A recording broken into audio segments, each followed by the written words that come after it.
quale messaggio ci porti? Terra e acqua. Tu sei venuto fin qui.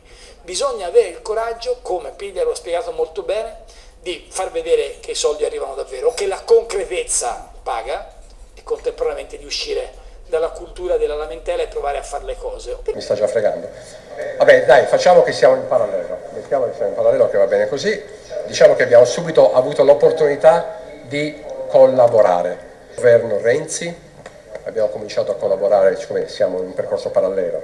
Adesso non ricordo più. Ho iniziato, sono stato eletto prima io, ma lui mi ha superato, tipicamente mi ha superato perché è andato al governo prima di me, se non sbaglio. Ma insomma siamo, no, sbaglio tutto, sono già, l'età mi sta già fregando.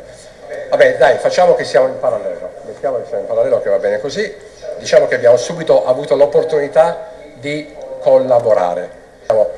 No, sbaglio tutto. In particolar modo in un momento in cui ne ha grande bisogno l'Italia e ne ha grande bisogno la Sardegna. Abbiamo messo dei soldi noi come governo, questo problema è stato almeno per il 2016, noi vogliamo anche per il 17-18 tamponato.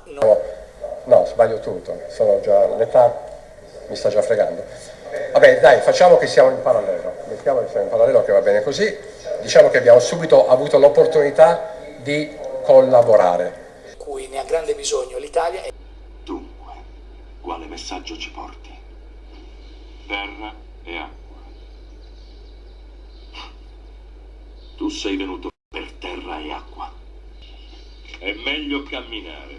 Raffredderemo le nostre lingue.